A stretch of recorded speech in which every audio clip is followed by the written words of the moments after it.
Hello बच्चों, इस प्रश्न को पढ़ते हैं। अभिकथन आपको दिया गया है कि वक्तव्य वन आपको जो दिया गया है उसमें लिखा गया है कि सभी कार्बन यौगिकों का दहन जो ऊष्माक्षेपी अभिक्रिया है। बोला गया कि सभी कार्बनिक यौगिकों का दहन जो होता है वो ऊष्माक्षेपी अभिक्रिया होती है, मतलब उसमें ऊष्मा बाहर निकलती है। कारण दिया गया है कि मानक अवस्था में सभी तत्वों की एंथैल्पी क्या होती है, शून्य होती है। तो आइए इस क्वेश्चन के लिए मुख्य अवधारणा देख लेते हैं।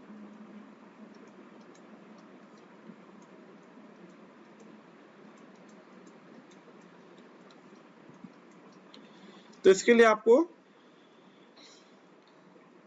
दहन अभिक्रिया के बारे में बताना चाहिए।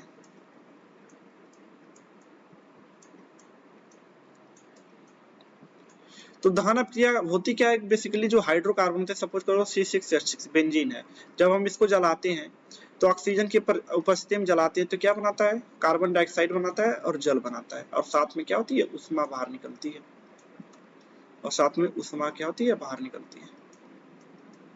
अब अगर इस सब क्रिया को बैलेंस करें तो यहाँ पे आपका 6 कितना हो गया, आपको 3:2 करना होगा। 6 कार्बन हो गया, 6 हाइड्रोजन हो गया, तो ऑक्सीजन कितना लगाना होगा, 12 3 15, तो यहाँ पे 15/2 कर देंगे। तो अभिक्रिया की क्या हुई, बैलेंस हो गई। तो ये अभिक्रिया क्या हुई, दहन अभिक्रिया हुई। तो दहन अभिक्रिया हमेशा क्या होती है, ऊष्माक्षेपी होती है। क्यों ऊष्माक्षेपी होती है, क्योंकि यहाँ पे हम जो बांड को तोड़ते हैं और यहाँ पे जो बांड बनता है, अगर बांड को हम तोड़ेंगे, बंध को तोड़ेंगे तो ऊष्मा देनी पड़ेगी, और यहाँ पे जब बंध बनता है तो ऊष्मा हमसे क्या होती है, बाहर निकलती है। तो जितनी ऊष्मा देनी पड़ती है उससे ज्यादा ऊष्मा क्या होती है, दहन अभिक्रिया में बाहर निकल जाती है। तो जब ओवरऑल अभिक्रिया, जैसे यहाँ पे सपोज करो यहाँ पे 10 जूल देनी पड़ी और यहाँ पे 15 जूल क्या हो गई, बाहर निकल गई। 10 जूल देना पड़ा तो उसको प्लस दिखाएंगे, 15 जूल बाहर निकल गया तो माइनस दिखाएंगे। तो ओवरऑल की अगर बात करें तो ओवरऑल हमको -5 जूल का क्या हो गया, लाभ हो गया। तो ओवरऑल अभिक्रिया हमारी कैसी हो गई, ऊष्माक्षेपी हो गई, मतलब 5 जूल हमको बाहर से मिल गया। तो इसीलिए दहन अभिक्रिया हमेशा क्या होती है, ऊष्माक्षेपी होती है। तो ये वाला बात तो क्या हो गया, सत्य हो गया, ये सत्य है। कारण दूसरा दिया गया कि मानक अवस्था में सभी तत्वों की एंथैल्पी शून्य होती है, ये भी बात सही है। अगर हम कार्बन की बात करें तो कार्बन जो हमारा होता है ग्रेफाइट के फॉर्म में होता है या चारकोल के फॉर्म में होता है, तो सॉलिड अवस्था, सॉलिड में होता है। तो इसकी जो एंथैल्पी का फॉर्मेशन होता है क्या होता है, डेल्टा H जो होता है, इसके लिए 0 होता है।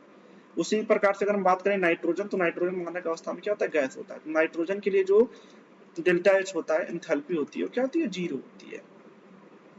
तो ये बात भी क्या है, सही है, रीजन भी क्या है, सही है। लेकिन जो रीजन है वो अभिकथन को सही तरह से क्या है, व्याख्या नहीं कर पा रहा है। क्यों व्याख्या नहीं कर पा रहा है, क्योंकि ये व्याख्या नहीं है कि मानक अवस्था में सभी तत्वों की एंथैल्पी शून्य होती है, इसलिए जो दहन अभिक्रिया क्या है ऊष्माक्षेपी है, ये व्याख्या नहीं है।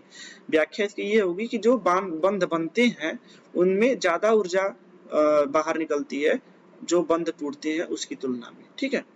तो इसका जो सही आप समझ जाएगा कि ए और आर तो दोनों सत्य है, लेकिन आर जो है की सही व्याख्या नहीं है। ब वाला ऑप्शन क्या हो जाएगा, इसका सही हो जाएगा।